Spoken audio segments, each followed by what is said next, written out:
Hello students, आज हम लोग लेक्चर नंबर 8 शुरू करने जा रहे हैं मेटलर्जी का, जो कि लास्ट लेक्चर है। और इस लेक्चर को मैंने पूरी तरह से डेडिकेट किया है कि हम प्यूरिफिकेशन ऑफ मेटल्स के बारे में पढ़ेंगे इस लेक्चर में, जो कि स्टेप नंबर 5 है। आपको याद होगा कि पहला स्टेप होता है क्रशिंग ग्राइंडिंग, दूसरा स्टेप होता है बेनिफिकेशन या concentration of ore, third step होता है रोस्टिंग या कैल्सिनेशन अगर पायरोमेटलर्जी है, और फोर्थ स्टेप होता है रिडक्शन, और लास्ट स्टेप जो स्टेप 5 है वो होता है प्यूरिफिकेशन ऑफ मेटल्स। ठीक है, तो ये लेक्चर 8 है और हम इसमें पूरी तरह से प्यूरिफिकेशन ऑफ मेटल्स के ऊपर बातचीत करेंगे। तो प्यूरिफिकेशन ऑफ मेटल्स जो है वो मैं पहले एक ओवरव्यू देना चाहता हूं। प्यूरिफिकेशन ऑफ मेटल्स पे क्या होता है, प्यूरिफिकेशन ऑफ मेटल्स।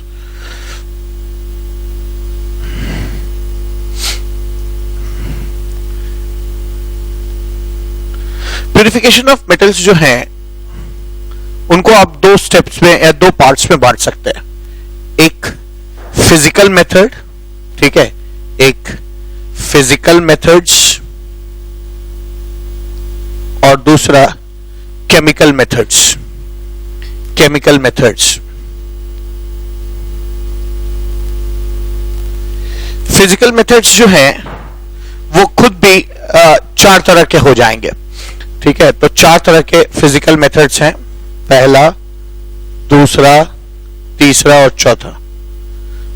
पहला मेथड है लिक्वेशन, सबके डिटेल में जाऊंगा मैं। लिक्वेशन मेथड, दूसरा है फ्रैक्शनल डिस्टिलेशन प्रोसेस, डिस्टिलेशन, तीसरा है जोन रिफाइनिंग, और चौथा है तो फ्रैक्शनल डिस्टिलेशन, फिर जोन रिफाइनिंग, और तीसरा मेथड है क्रोमैटोग्राफी। ठीक है ना, क्रोमैटोग्राफी तीसरा, चौथा जो है क्रोमैटोग्राफी, ये हो जाएगा। अब केमिकल मेथड्स की जहां तक बात है, केमिकल मेथड्स जो है वो भी अपने आप में 7-8 तरह के हो जाएंगे। ठीक है, तो एक आपको यहां पे ओवरव्यू मिल जाएगा।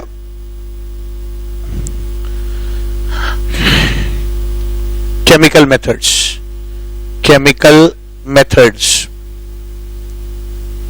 अब केमिकल मेथड्स भी में पहली चीज हो जाएगी, ठीक है, ऑक्सीडेटिव रिफाइनिंग। ठीक है, सबसे पहली चीज हो जाएगी ऑक्सीडेटिव रिफाइनिंग, रिफाइनिंग। दूसरा मेथड है इसमें ऑक्सीडेटिव रिफाइनिंग हो गया। ठीक है, दूसरा मेथड हो जाएगा पार्टिंग प्रोसेस, पार्टिंग प्रोसेस। तीसरा मेथड है पोलिंग प्रोसेस, पोलिंग प्रोसेस। चौथा है इलेक्ट्रोलिटिक रिफाइनिंग, इलेक्ट्रोलिटिक रिफाइनिंग। पांचवा है, ठीक है, तो इलेक्ट्रोलिटिक रिफाइनिंग। फिर इसके बाद क्या आ जाएगा, क्रोल्स प्रोसेस। ठीक है, क्रोल्स प्रोसेस। छठा है vapour phase refining, vapour phase refining. Next है पार्क्स प्रोसेस,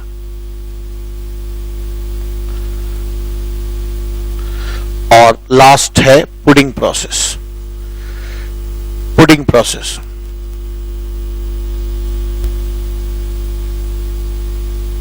ठीक है, तो बड़ा ही मैंने यहां पे समझा दिया। इतनी चीजें हमको इस लेक्चर में पढ़नी है ना। प्यूरिफिकेशन ऑफ मेटल में फिजिकल मेथड होता है, liquation method, fractional distillation, zone refining, chromatography. और केमिकल मेथड में हो जाएगा oxidative refining, parting process, poling process, electrolytic refining, Kroll's process, vapour phase refining, Parkes process and puddling process. ठीक है, अब ये बहुत बड़े बड़े टॉपिक्स नहीं, बहुत छोटे छोटे टॉपिक्स हैं। आइए इनके डिटेल में जाते हैं। तो मैंने जैसा भी दिखाया था कि फिजिकल प्रोसेस होते हैं और केमिकल प्रोसेस होते हैं। पहले फिजिकल जो प्रोसेसेस है उन पे बातचीत करेंगे। तो फिजिकल मेथड में आपको मैंने बताया 4 मेथड्स होते हैं, एक एक करके पढ़ते हैं। Physical methods of refining, defining के फिजिकल मेथड्स क्या क्या है। तो सबसे पहले जो मेथड है उसको हम लोग लिक्वेशन मेथड कहते हैं। लिक्वेशन मेथड, लिक्वेशन मेथड क्या हो जाता है, ध्यान दीजिएगा। लिक्वेशन मेथड जो है ये तब इस्तेमाल होता है जब आपका मेटल जो है वो फ्यूजिबल हो, मतलब आसानी से गल जाए और इंप्योरिटीज आसानी से ना गले, जैसे टिन और जिंक। ठीक है, तो करते क्या है कि इस मेथड में मान लीजिए आपने एक ऐसे ढलान रखी है और एक स्लोप है यहाँ पे। अगर आपने यहाँ पे एक इम्प्योर मेटल रख दिया और इसको गर्म करिए, हीट करिए, तो होगा क्या, ये इम्प्योर मेटल धीरे से गल कर, ठीक है, ये इम्प्योर मेटल धीरे से गल कर नीचे आ जाएगा, है ना। इम्प्योर मेटल धीरे से गल कर यहां आ जाएगा। आप इसको यहां कलेक्ट कर लीजिए। अब जो प्योर मेटल है, मेटल देखिए, लिक्वेशन मेथड का जो प्रिंसिपल होता है, मैं यहां बता दूं प्रिंसिपल क्या है। इसका प्रिंसिपल ये होता है कि ये मेथड वहां इस्तेमाल होता है जहां मेटल जो है वो फ्यूजिबल हो और इंप्योरिटी जो है इनफ्यूजिबल हो। ठीक है, this method is used when this method is used when metal is fusible and impurities are non fusible। ठीक है, अब देखिए क्या, अब मान लीजिए मैं यहां पे इंप्योरिटीज को ब्लैक डॉट से दिखा रहा हूं, मान लीजिए इंप्योरिटीज, तो क्या होगा, मेटल सारे यहां आके गल के, देखिए मेटल फ्यूजिबल है, आसानी से गल जाएगा, गल के यहां आके गिर जाएगा और जितनी इंप्योरिटीज होंगी वो सब इसी पे चिपक के रह जाएंगे। ठीक है, तो आप बार बार मेटल को गलाते रहिए और उसकी इंप्योरिटीज इसी पे चिपकी रहेंगी, मेटल गल के इधर आ जाएगा, यहां आपको जो है प्योर मेटल मिल जाएगा, ये प्योर मेटल मिल जाएगा। तो बहुत सिंपल सा मेथड है और इसका प्रिंसिपल यही है कि एक ना एक कोई आदमी इसमें फ्यूजिबल होना चाहिए। ठीक है, दूसरी बात यह है कि ये मेथड कब यूज होता है, तो कौन से मेटल्स फ्यूजिबल है, कौन से मेटल है जो बड़ी आसानी से गल जाते हैं। तो टिन और जिंक के लिए मेनली लिक्वेशन प्रोसेस यूज होता है। This method is generally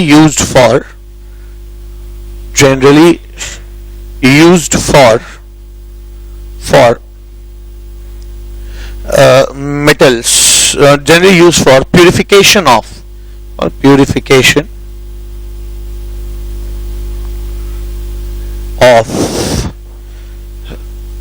tin and zinc metal।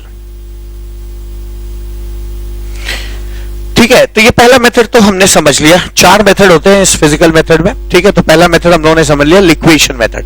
अब दूसरा मेथड क्या है, फ्रैक्शनल डिस्टिलेशन। फ्रैक्शनल डिस्टिलेशन नाम आपने सुना ही होगा, आपने पेट्रोलियम के फ्रैक्शनल डिस्टिलेशन पे काफी पहले पढ़ाई की होगी। फ्रैक्शनल डिस्टिलेशन का प्रिंसिपल क्या है कि मेटल यहां देखिए, यहां फ्यूजिबल था और इंप्योरिटी नॉन फ्यूजिबल थी, गलती नहीं थी। और फ्रैक्शनल डिस्टिलेशन में क्या होगा, ऐसा मेटल लेंगे जो बड़ी आसानी से वेपराइज कर जाता। तो क्या होगा, जैसे मेटल इम्प्योर मेटल है और ऐसा लेंगे जिसमें मेटल वोलेटाइल हो और इंप्योरिटी इनवोलेटाइल हो, तो होगा क्या, जब उसको गलाएंगे तो मेटल वेपराइज करेगा और वेपराइज होकर आप उसको किसी पाइप के थ्रू पास करके किसी और जगह पर इकट्ठा कर लीजिए और सारी इंप्योरिटीज वहीं रह जाएंगी। ठीक है, इस मेथड को हम लोग फ्रैक्शनल डिस्टिलेशन मेथड कहते हैं। तो बहुत इसमें कोई रॉकेट साइंस नहीं है। Fractional distillation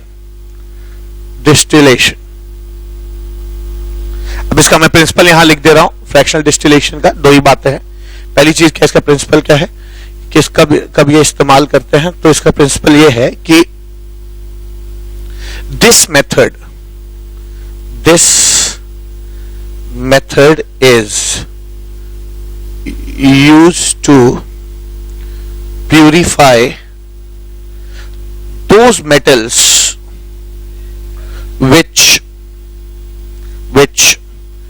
themselves are volatile and their impurities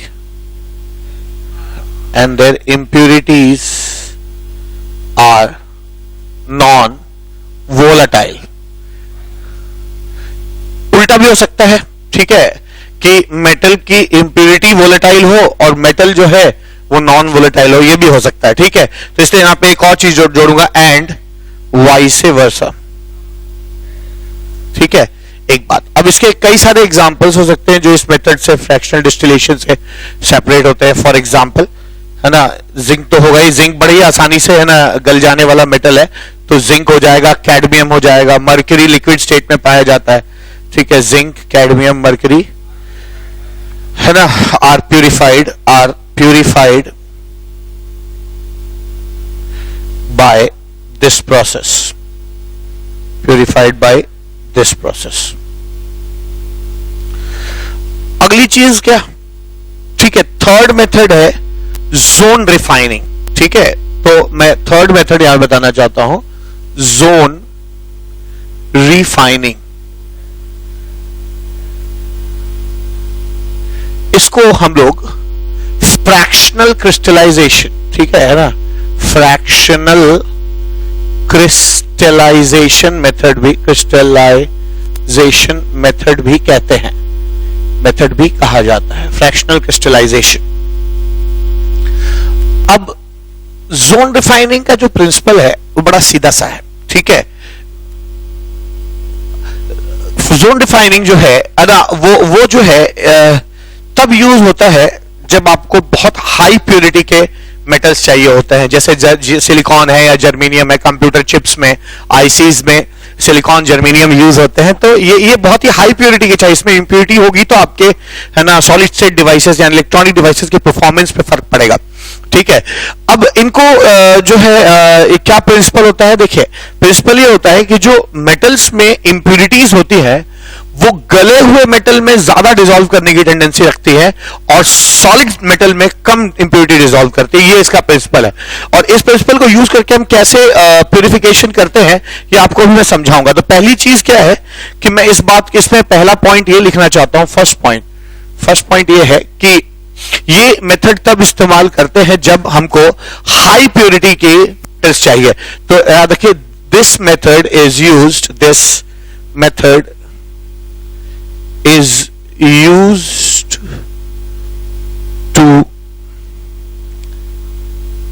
to get high purity metals। जिन मेटल्स को रिफाइन करके हमें हाई प्योरिटी चाहिए वो वहां पे हम ये मेथड इस्तेमाल करते हैं, ठीक है, हाई प्योरिटी वाले, ठीक है। और ये फॉर एग्जांपल सेकेंड पॉइंट क्या हो जाएगा, for example silicon and germanium used in semiconductor devices are purified like this, ठीक है, इस तरह से प्यूरिफाई होता है, are used in semiconductor devices are purified by zone refining। अब zone refining में होता है क्या, इसका प्रिंसिपल क्या है, प्रिंसिपल ये है कि जो इंप्योरिटी है, ध्यान दीजिएगा, जो इंप्योरिटी है वो इंप्योरिटी की टेंडेंसी होती है मॉल्टन मेटल में ज्यादा सॉल्युबल होती है, मॉल्टन मेटल में मोर सॉल्युबल, और सॉलिड मेटल्स में मेटल में ये लेस सॉल्युबल होती है। ये फंडा हम इस्तेमाल करते हैं, ठीक है। तो कैसे क्या होता है समझा जाए, तो मैं इस बात को लिखने देता हूं कि क्या प्रिंसिपल है इसका, प्रिंसिपल ये है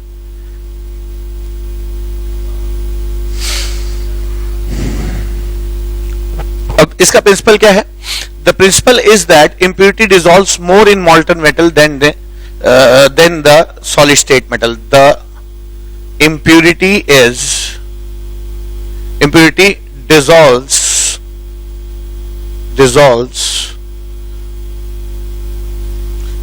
dissolves more in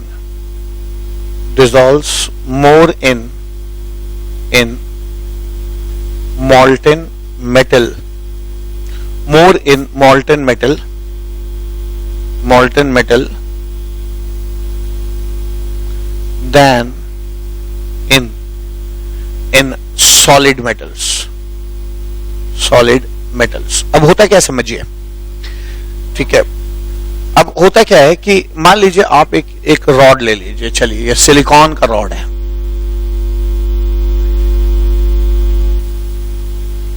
एक सिलिकॉन का रॉड है, और आप यहां पे ना एक कॉइल हीटर ले लीजिए, कॉइल ऐसे स्पाइरल कॉइल हीटर ले लीजिए ऐसे, ठीक है। ये स्पाइरल कॉइल हीटर है, ये लाल रंग के इसमें कॉइल लगे हुए हैं और ये कॉइल्स जो है ना वो हीट कर रहे हैं इसको, और ये ना धीरे धीरे ऊपर से नीचे लाया जाता है।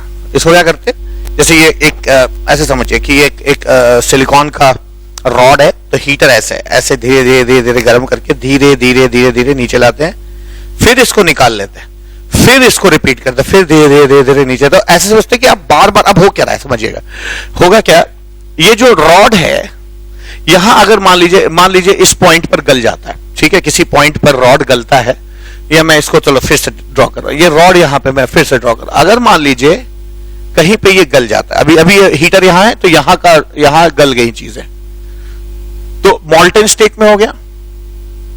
ये ऐसे समझिए, ऊपर से शुरू करते हैं, ज्यादा अच्छा समझ में आएगा।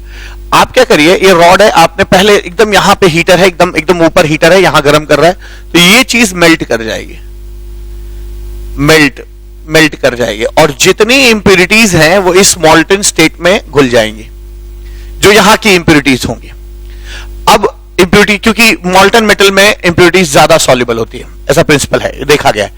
अब थोड़ा सा हीटर को जो आप नीचे लेके आएंगे, और थोड़ा नीचे और थोड़ा नीचे, तो प्रोसेस में क्या होगा, चीजें गलती जाएंगी और वहां की इंप्यूरिटी भी उसी मॉल्टन मेटल में डिसॉल्व कर जाएगी। फिर थोड़ा नीचे आएगा तो वो पोर्शन गलेगा, तो उसमें भी वहां की इंप्यूरिटी भी उसी मॉल्टन में आ जाएगी, और जैसे जैसे मॉल्टन रेंज नीचे आ रहा है, एक तरह से ऊपर की सारी इंप्यूरिटी को घोलता हुआ नीचे सरकता जा रहा है, सारी इंप्यूरिटी गलती जा रही है और नीचे सरकती जा रही है। जैसे ये थोड़ा सा और नीचे आएगा तो यहां की भी इंप्यूरिटी घोल लेगा मॉल्टन। अब हीटर अगर थोड़ा सा नीचे आएगा तो ऊपर वाली चीज सॉलिडिफाई कर जाएगी, सॉलिड हो जाएगा। अगर ऊपर वाली चीज सॉलिडिफाई कर गई है तो एक्चुअली सॉलिड स्टेट में, तो सॉलिड मेटल में तो ये कम घुलता है इंप्यूरिटी, ठीक है, तो बहुत कम इंप्यूरिटी ऊपर रह जाएगी। वो मॉल्टन में, ऊपर वाली तो मॉल्टन में घुली गई थी, और मॉल्टन रेंज जब नीचे आएगा तो नीचे वाली इंप्यूरिटी को भी घोल लेगा और ऊपर वाली को भी साथ लेता आएगा। तो ये क्या कर रहा है, एक तरह से आप जिसको कहते हैं ना कि आप स्कूप कर रहे हैं इंप्यूरिटीज को, ऊपर से सारी इंप्यूरिटी गलते गलते गले हुए पार्ट के थ्रू नीचे आने लगती है। फिर क्या होगा, थोड़ी देर बाद ये गल के और नीचे आ जाएगा, यहां आ गया मान लीजिए, तो होगा क्या, यहां की सारी इंप्यूरिटी तो इसमें गल के घुली गई थी, यहां की भी इंप्यूरिटी फिर इसमें ऐड हो जाएगी।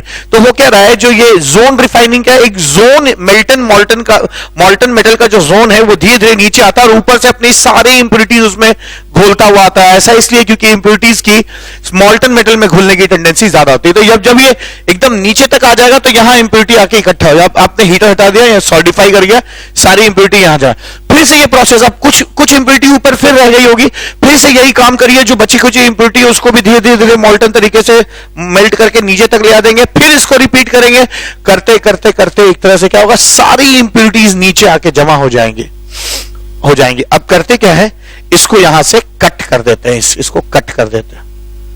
ऊपर आपको जो मिलता है वो प्योर मेटल मिल जाता है, प्योर मेटल मिल जाता है, ध्यान दीजिएगा, ठीक है, वो ऊपर जो है आपको प्योर मेटल मिल जाएगा यहां पे। तो ये यही चीज करते हैं, बार बार एक हीटर के थ्रू इसको गलाते हैं और इंप्यूरिटी को घोलकर नीचे तक लाते हैं, फिर इसको ले आते हैं ऊपर, गलाते हैं, इंप्यूरिटी को नीचे तक लाते हैं, फिर इसको गला के है ना इंप्यूरिटी को नीचे तक लेके आते हैं, ठीक है। और ये प्रोसेस बार बार रिपीट करते हैं। लास्ट में इंप्यूरिटी जब नीचे इकट्ठा होती है, इसको कट करके ऊपर वाला जो मेटल है वो प्योर स्टेट में मिल जाता है। तो एक चीज ध्यान रखिएगा कि ये जो मेथड है ये बहुत लोगों के लिए यूज होता है, सिलिकॉन, जर्मेनियम, बोरॉन, ठीक है, और गैलियम, इंडियम, इन सब के लिए यूज होता है, ठीक है। तो मैं इसको लिख भी दे रहा हूं। नेक्स्ट पॉइंट क्या है, this method is used to purify silicon, ध्यान रखिएगा, आता है, पूछते सिलिकॉन, जर्मेनियम, है ना, और सिलिकॉन, जर्मेनियम, बोरॉन, जितने भी मेटल्स या मेटलॉइड्स जो है वो उसमें यूज होते हैं, क्या कहते हैं, सेमीकंडक्टर डिवाइसेस में, वो सब इस तरह से प्यूरिफाई होते हैं। गैलियम एंड इंडियम, ठीक है, इंडियम हो जाएगा, ठीक है। तो यहां पे मैंने 3 मेथड्स आपको पढ़ा दिए, liquation method, fractional distillation method और जोन रिफाइनिंग मेथड। एक मेथड और बच गया है, क्रोमैटोग्राफी। आइए क्रोमैटोग्राफी देखते हैं। 4th chromatography,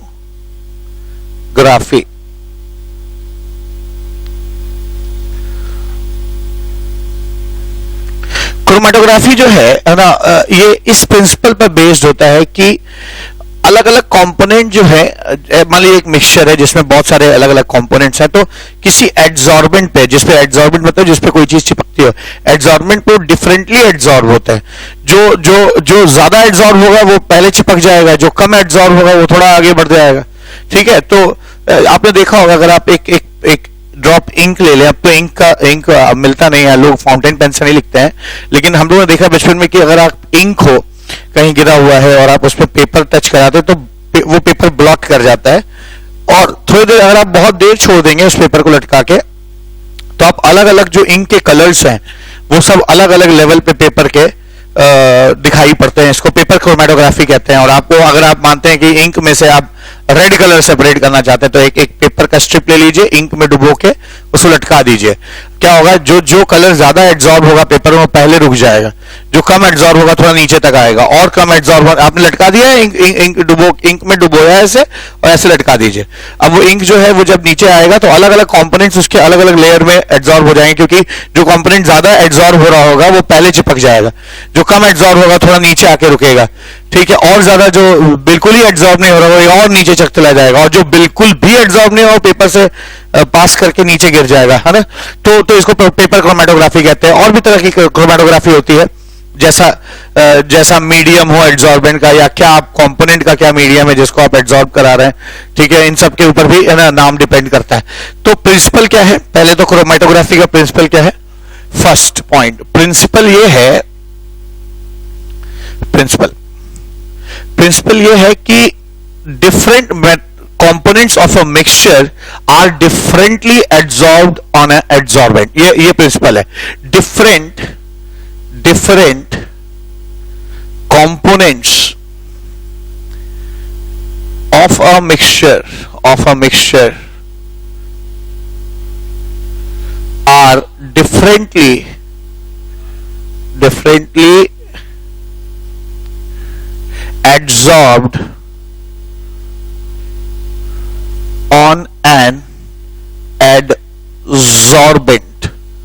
adsorbed on an adsorbent, ठीक है। तो एक एड्सॉर्बेंट पे अलग अलग चिपकने की टेंडेंसी डिफरेंट होती है। ठीक है, अब जैसे फॉर एग्जांपल मैं तुम्हें आपको एक एग्जांपल देता हूं कि कॉलम क्रोमेटोग्राफी का एग्जांपल देता हूं। मैं यहां बनाता हूं उस फिगर को। मान लीजिए आप एक स्ट्रेट कॉलम ले लीजिए, और इस कॉलम में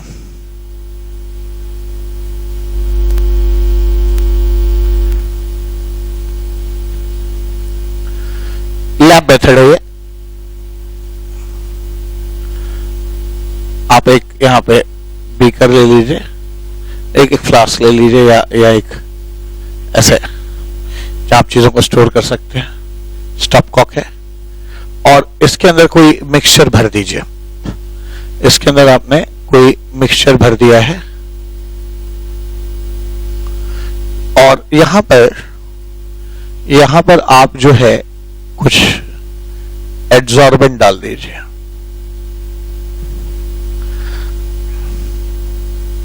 आपने एड्सॉर्बेंट डाल दिया यहां पे।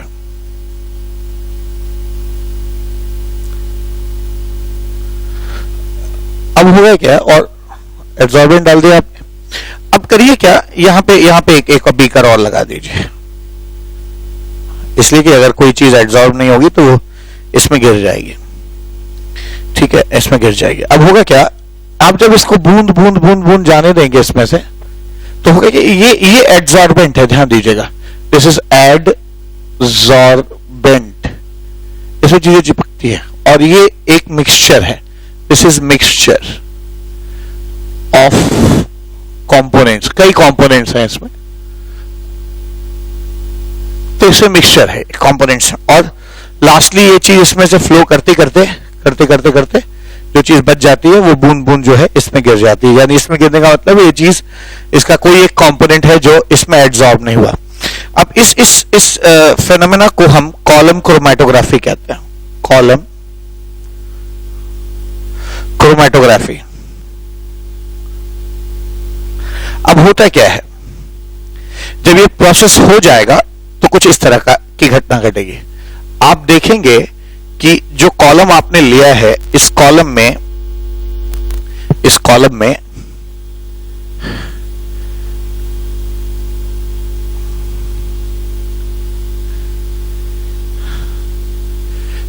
कॉलम में कुछ ऐसा दिखाई देगा जब एड्सॉर्प्शन हो जाएगा।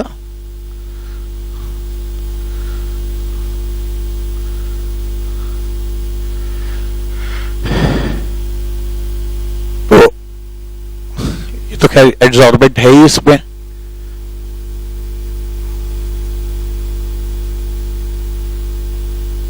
ये एड्सॉर्बेंट है और आप पाएंगे कि जो मिक्सचर आपने लिया था, ऊपर से डाला था, उसके अलग अलग कंपोनेंट इसके अलग अलग लेवल में फंस जाएंगे। इनका कलर अलग होगा, है ना। ये पहला कंपोनेंट है, दिस इज कंपोनेंट फर्स्ट। ऐसे ही थोड़ी देर बाद यहां कहीं एक और कंपोनेंट फंस जाएगा, मतलब चला यहां पे एक और कंपोनेंट है, this is second component, this is component second. तो अलग अलग, अब ऐसा इसलिए हुआ क्योंकि जो ऊपर से आपने चीजें डाली थी, इसमें कई सारी चीजें थी, कई चीजों का मिक्सचर था ये। उसमें जिसको ये एड्सॉर्बेंट ज्यादा एड्सॉर्ब करता है वो पहले ही चिपक के रुक जाएगा। जो कम एड्सॉर्ब होगा वो थोड़ा नीचे तक सरक के यहां आकर चिपकेगा, और जो एकदम ही एड्सॉर्ब नहीं होता वो पूरे से पास करके, है ना, इस बीकर में जाकर गिर जाएगा। तो आखिर आपने इस मिक्सचर में जो दो कंपोनेंट्स हैं उनको आपने क्या किया, सेपरेट कर दिया। तो मैंने यही सिखाया आपको यहाँ पे कि ये मेथड जो है, डिफरेंट कंपोनेंट्स जो है किसी भी मिक्सचर के, वो डिफरेंटली एड्सॉर्ब होते हैं किसी भी एड्सॉर्बेंट पे। इसी प्रिंसिपल पे हम काम करते हैं और आपको जो है सारे कंपोनेंट्स को अलग अलग कर। अब यहाँ पे एड्सॉर्बेंट कुछ भी हो सकता है, कल को यहाँ पेपर भी आप ले सकते हैं, या किसी और सॉलिड एड्सॉर्बेंट ले सकते हैं, गैसियस एड्सॉर्बेंट ले सकते हैं, ठीक है। तो गैसियस फेज में चीजें डालते हैं तो इसमें बहुत सारे वेरिएशन हो जाएंगे, ठीक है। तो मैं इस बात को जो यहां हुआ है यहां लिख रहा हूं, क्या सेकंड बात क्या लिख रहा हूं कि डिफरेंट कंपोनेंट्स किसी भी कॉलम में डिफरेंट पोजीशंस पर एड्सॉर्ब होंगे, और जो पहले मिक्स्ड थे अब वो क्या हो जाएंगे, सेपरेटेड हो जाएंगे, ठीक है। तो इस बात को लिख लेते हैं, different components are absorbed at different level in the column. Different components are absorbed at different levels of the column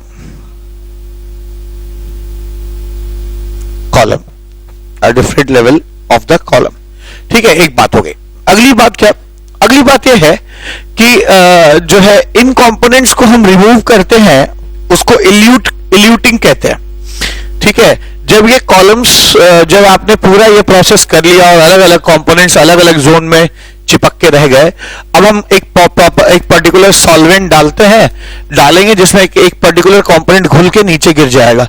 तो ये वाला कंपोनेंट एक पर्टिकुलर सॉल्वेंट में घुल के मिल गया, जब जिसमें ये नहीं घुलेगा, तो आपने उसको सेपरेट कर लिया, ठीक है ना, ये सेपरेट कर लिया। या दूसरा सॉल्वेंट डाला जिसमें ये नहीं घुलता, ये घुलता है, घुल के आपने उसको सेपरेट कर लिया। तो आप दोनों कंपोनेंट्स को अलग अलग सेपरेट कर लेंगे। इस प्रोसेस को एल्यूशन कहते हैं, ठीक है। तो मैं ये थर्ड पॉइंट भी लिख देना चाहता हूं। यहां पे मैंने फर्स्ट पॉइंट लिखा, ये फर्स्ट पॉइंट था, ये सेकंड पॉइंट था। अब इसका थर्ड पॉइंट क्या है, थर्ड पॉइंट जानिए। थर्ड पॉइंट है क्या कि the different components are removed, the process is called elution, ठीक है। different components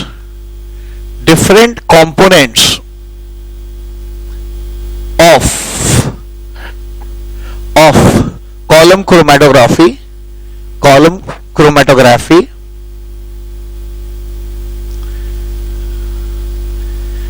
are removed. This process is called eluted. Eluted is the correct word. Are eluted, ठीक है। And by eluted by या removed by proper solvents, are removed by proper solvents। अब इन solvents को इल्यूएंट्स कहते हैं,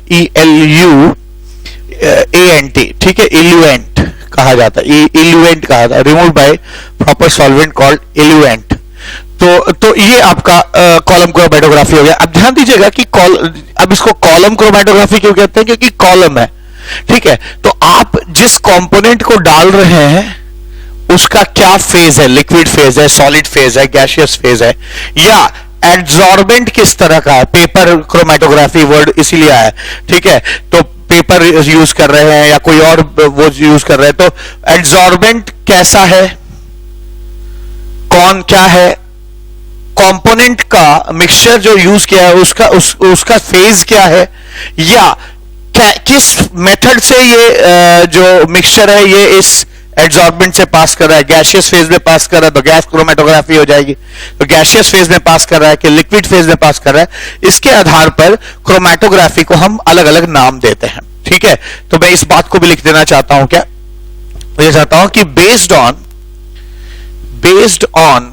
the physical state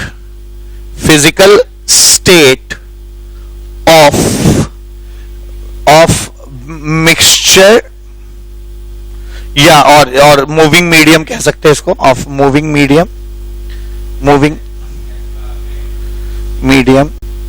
ठीक है। तो based on physical state of the mixture, comma based on type of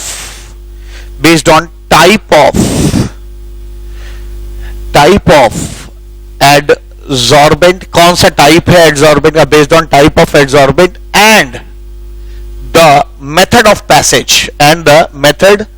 of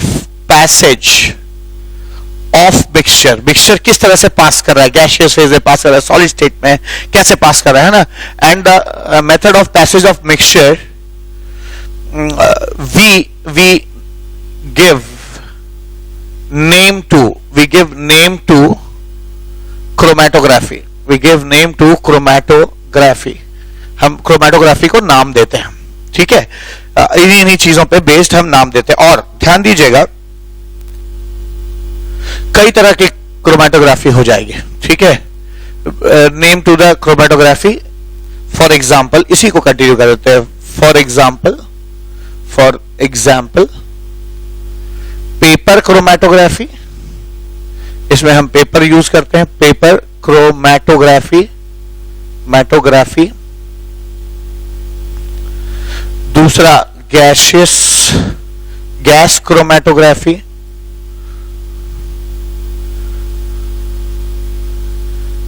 या कॉलम क्रोमैटोग्राफी, ये सब नाम इन्हीं चीजों पे बेस्ड हैं। Column chromatography,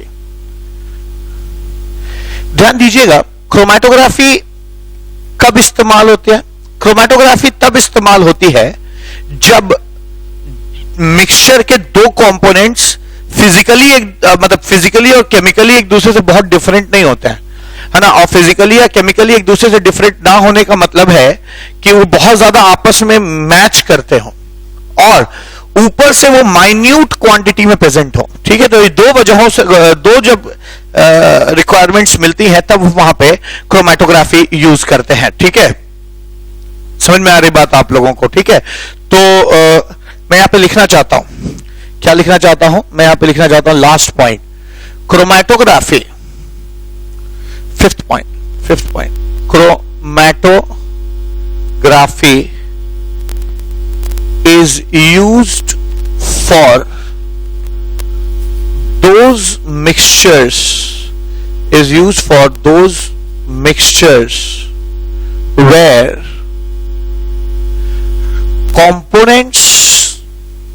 components to be separated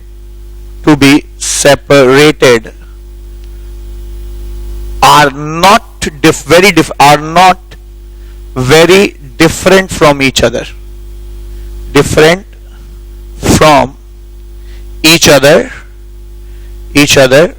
and they are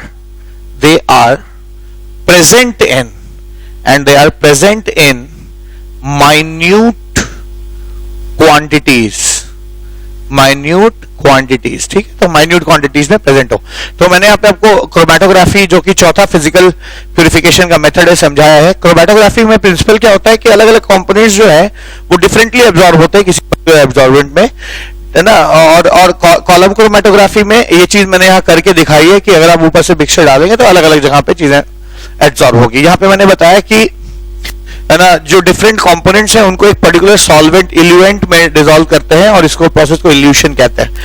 और फिजिकल मेथड कैसा है, या किस आपका एड्सॉर्बेंट कैसा है, या मिक्सचर जो है आपका कैसे पास कर रहा है, इसके आधार पर हम नाम देते हैं और अलग अलग क्रोमेटोग्राफी को, पेपर क्रोमेटोग्राफी, गैस क्रोमेटोग्राफी और कॉलम क्रोमेटोग्राफी। और लास्टली मैंने यही बताया कि क्रोमेटोग्राफी यूज तब करिएगा जब दोनों जो कंपोनेंट जिनको आप सेपरेट करना चाहते हैं वो एक दूसरे से बहुत डिफरेंट ना हो, तब यूज होता है ये मेथड, ठीक है। और बहुत ही माइन्यूट क्वांटिटी में प्रेजेंट होंगे, बहुत थोड़ी मात्रा में प्रेजेंट होते हैं, वहां पे हम ये मेथड इस्तेमाल करते हैं, ठीक है। तो यहां पे मैंने फिजिकल मेथड जो है रिफाइनिंग का खत्म कर दिया। आइए अब केमिकल मेथड देखते हैं। फिजिकल मेथड खत्म होने के बाद अब नेक्स्ट मेथड है केमिकल मेथड।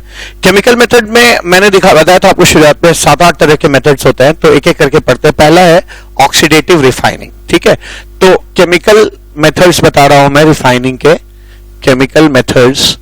और केमिकल मेथड्स में सबसे पहला मेथड है oxidative refining. Oxidative refining, oxidative refining क्या होता है? अब ऑक्सीडेटिव रिफाइनिंग जैसा नाम बता रहा है, ऑक्सीडेटिव रिफाइनिंग क्या होता है, प्रिंसिपल इसका क्या है? प्रिंसिपल ये है, देखिए ये ऑक्सीडेटिव रिफाइनिंग करने का प्रिंसिपल क्या है? आमतौर पे ऐसी बहुत सारी इंप्योरिटीज होती हैं मेटल के अंदर जिसकी एफिनिटी ऑक्सीजन के टुवर्ड्स बहुत ज्यादा होती है। अगर आप उनको ऑक्सीजन मिलने लगे और वो ऑक्सीजन को पाकर ऑक्सीडाइज होने लगे, ठीक है, ऑक्सीजन से किस तरह से रिएक्ट करके ऑक्सीडाइज हो जाए तो आराम से वोलेटाइल हो जाते हैं, है ना, और उड़ जाती हैं या वो रिमूव हो सकती हैं। तो ऐसी इंप्योरिटीज जिनकी एफिनिटी ऑक्सीजन के टुवर्ड्स बहुत ज्यादा हो, ऐसी इंप्योरिटीज को हम लोग ऑक्सीडेटिव रिफाइनिंग से रिमूव करते हैं, ठीक है। तो oxidative refining is used when impurities present in the metal have a greater affinity for oxygen, है ना, have a greater affinity for oxygen, ठीक है, and are readily oxidized, और उनके ऑक्सीडाइज होने की टेंडेंसी भी ज्यादा होनी चाहिए मेटल के रेस्पेक्ट में, ठीक है। Great affinity for oxygen and are more readily oxidised with respect to metal, oxidised with respect to metal, metal के रेस्पेक्ट में ये आसानी से ऑक्सीडाइज कर जाता है, ठीक है। ये इसका प्रिंसिपल हो गया। अब इस ऑक्सीडेटिव रिफाइनिंग में दो मेथड्स मैं आपको पढ़ाऊंगा, एक बेसिमराइजेशन और दूसरा जो है क्यूपलेशन, ठीक है। बेसिमराइजेशन बेसिकली आयरन का प्यूरिफिकेशन होता है और क्यूपलेशन में हम मेनली लेड और जिंक को रिमूव करते हैं, ठीक है। तो अब ऑक्सीडेटिव रिफाइनिंग में फर्स्ट केस है Bessemerisation, that is called purification of iron. अब इसको पहले मैं समझा देता हूं, ओके, होता क्या है, फिर हमने उसको लिख लेंगे। लिखना जरूरी है, साथ साथ नोट्स अच्छे बनते हैं तो आपको फिर दोबारा वीडियो देखने की जरूरत नहीं पड़ेगी। अब बेसिमराइजेशन होता क्या है? देखिए, आयरन को जो आयरन हमें ब्लास्ट फर्नेस से मिलता है, चाहे वो पिग आयरन हो चाहे वो कास्ट आयरन हो, उसको हम लोग एक ऑक्सीजन के जेट से एक्सपोज करते हैं और गर्म ऑक्सीजन का एक जेट देते हैं और ऐसे फर्नेस में इसको गर्म करते हैं जिसकी लाइनिंग जो है उसके ऊपर एक सतह जो है कैल्शियम ऑक्साइड की होती है।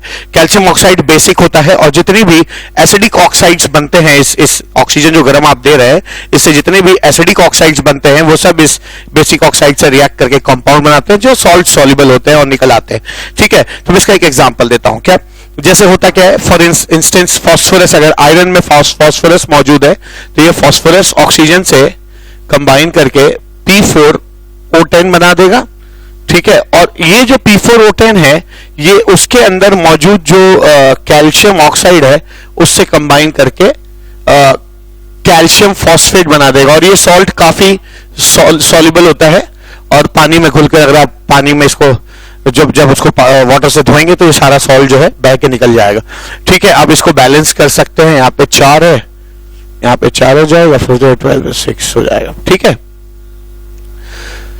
और ये जो है 6 है ना, तो ये 3 2 6 2 हो जाएगा। सॉरी, गलती हो गई मुझसे। ठीक है, तो बेसिमराइजेशन होता है प्यूरिफिकेशन ऑफ आयरन, जिसमें हम है ना मेनली कोशिश ये करते हैं कि जो भी ब्लास्ट फर्नेस से निकला आयरन है उसको हम लोग हॉट ऑक्सीजन के जेट से ट्रीट करते हैं, और ऐसे फर्नेस में ट्रीट करते हैं जहां CaO की लाइनिंग हो। ठीक है, मैं इसको लिख देता हूं, the iron which we get from blast furnace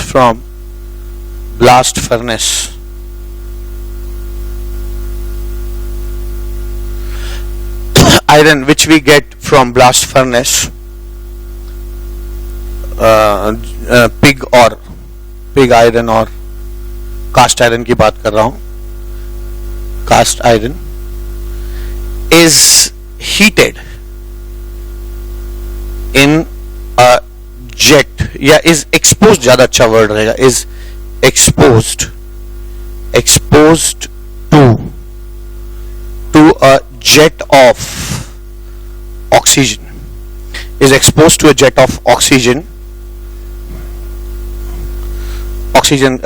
is exposed to a jet of oxygen gas for 20 minutes। ठीक है, इसको 20 मिनट तक गर्म करते हैं। ठीक है, for 20 minutes in a furnace, in a furnace which has CaO lining। ठीक है, और ध्यान रखिएगा कि जितनी भी इंप्योरिटीज हैं ये बेसिकली बेसिक होता है। This is basic in nature. तो जितने भी नॉन मेटल्स होंगे वो ऑक्साइड फॉर्म में चेंज कर जाएंगे, इस जेट ऑफ ऑक्सीजन से ऑक्साइड में चेंज कर जाएंगे, और ये बेसिकली एसिडिक ऑक्साइड होंगे। ठीक है, एसिडिक ऑक्साइड होंगे। तो इसका प्रिंसिपल भी समझ में आ रहा है कि जितने भी नॉन मेटल्स जो हैं वो एसिडिक ऑक्साइड में चेंज हो जाएंगे, और CaO बेसिक ऑक्साइड है, एसिडिक ऑक्साइड बेसिक ऑक्साइड मिलके सॉल्ट बना देंगे और वो इंप्योरिटी रिमूव हो जाएगी। ठीक है, तो इस तरह से जो है ये बेसिमराइजेशन कहलाता है या प्यूरिफिकेशन ऑफ आयरन। इस तरीके से हम आयरन में से इंप्योरिटीज को रिमूव करते हैं। बस इतना ही जानना है आपको। एग्जाम में क्या आएगा, एग्जाम में और सिंपल आएगा, इतना पूछ लेंगे बस। इतना भी अगर आप जानते हैं कि बेसिमराइजेशन किसके प्यूरिफिकेशन में यूज होता है, तो आप कहेंगे कि Bessemerisation the process for refining iron में जो छोटी मोटी नॉन मेटल इंप्योरिटीज होती है जिनको ऑक्सीजन से ट्रीट करके हम नॉन एसिडिक ऑक्साइड्स में चेंज कर सकते हैं, वो सारी इंप्योरिटीज इस तरह से रिमूव हो जाती है। ठीक है, अब मैं आपको बताना चाहता हूं ऑक्सीडेटिव रिफाइनिंग में एक तो प्रोसेस है बेसिमराइजेशन और दूसरा प्रोसेस है क्यूपलेशन।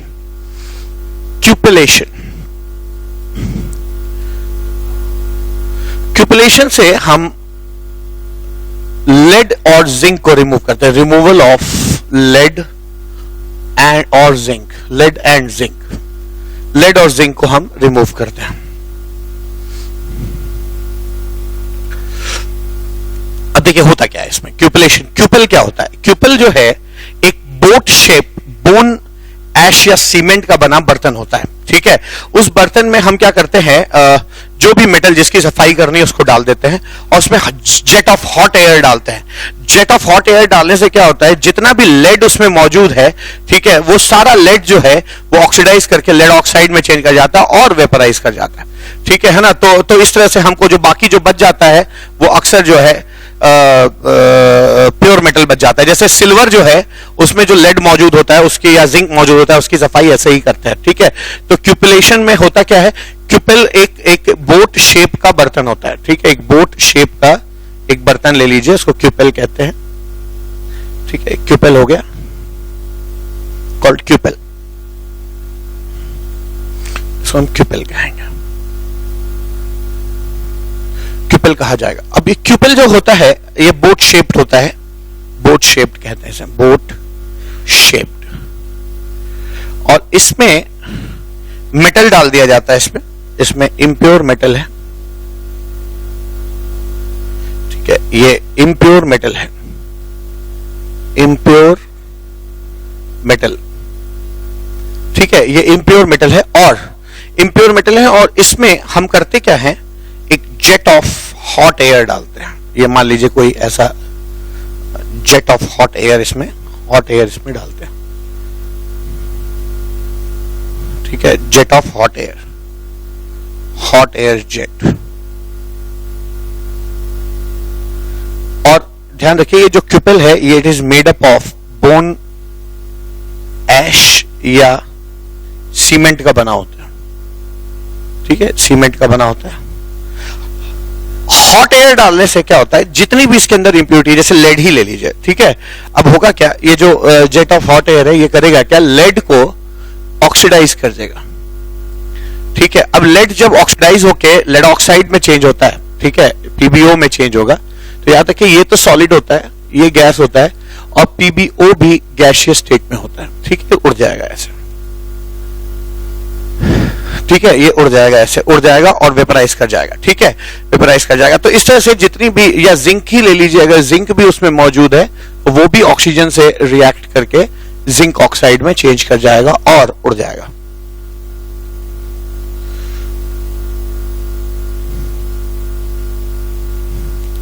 ऑक्साइड में चेंज हो जाएगा, उड़ जाएगा। तो मैं यहां पे लिख सकता हूं, इस प्रोसेस को हम लिख सकते हैं क्या, हम इसकी मैं डिटेल लिख दे रहा हूं ताकि आप अपनी कॉपी में भी लिख सकें, ठीक है। इसको मैं लिख सकता है क्या, the impurities in this method impure metal is heated by jet of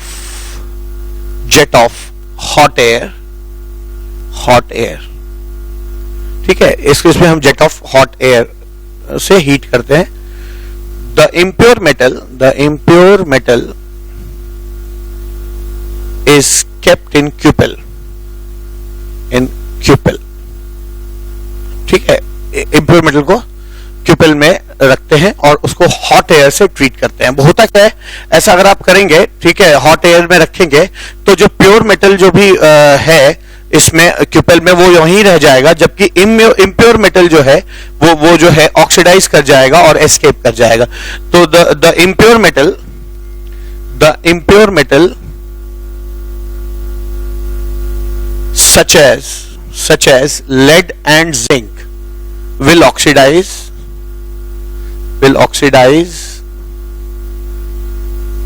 and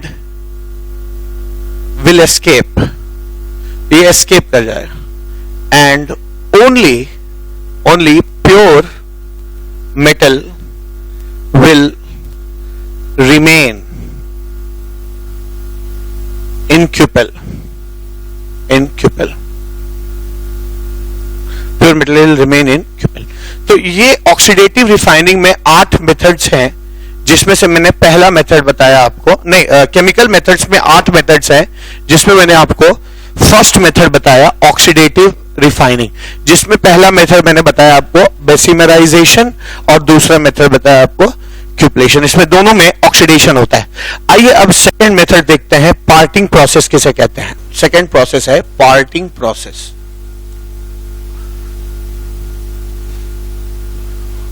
parting process में मेनली हम गोल्ड को प्यूरिफाई करते हैं। गोल्ड में अक्सर सिल्वर हो गया, जिंक हो गया, लेड हो गया, कॉपर हो गया, ये इंप्योरिटीज के रूप में मौजूद होते हैं, ठीक है। तो इनको हम लोग रिमूव करते हैं पार्टिंग करके, ठीक है। तो ध्यान रखिएगा कि गोल्ड जो है, जब हम मैकआर्थर फॉरेस्ट साइनाइड प्रोसेस से रिमूव करते हैं, मतलब गोल्ड निकालते हैं हाइड्रोमेटलर्जी के थ्रू, तो उसमें अक्सर सिल्वर, कॉपर, जिंक और लेड जैसी इंप्योरिटीज आ जाती हैं, जिनको हम लोग पार्टिंग प्रोसेस से रिमूव करते हैं। पार्टिंग प्रोसेस दो तरह के होते हैं, एक बार पार्टिंग सल्फ्यूरिक एसिड और नाइट्रिक एसिड से होता है और दूसरा क्लोरीन से होता है, ठीक है। तो मैं जितनी बार बताऊं पहले लिख देते हैं क्या।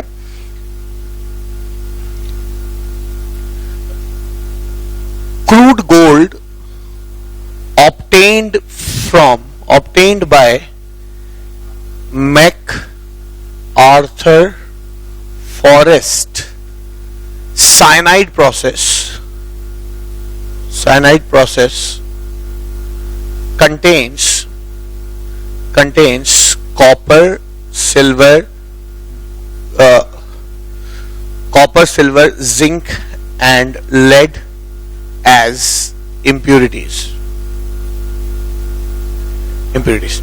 अब ध्यान रखिएगा कि जिंक और लेड जो है इसमें से इनको तो हम क्यूपलेशन से रिमूव कर देते हैं। जस्ट अभी मैंने थोड़ी देर पहले बताया कि क्यूपलेशन से रिमूव हो जाते हैं। दूसरी बात क्या है कि अगर गोल्ड है और उसमें कॉपर है और सिल्वर है और जिंक है और लेड है, याद रखिएगा इनको तो हम बड़ी आसानी से क्यूपलेशन से रिमूव कर देते हैं। ठीक है, तो अगर हम इसका क्यूपलेशन करें,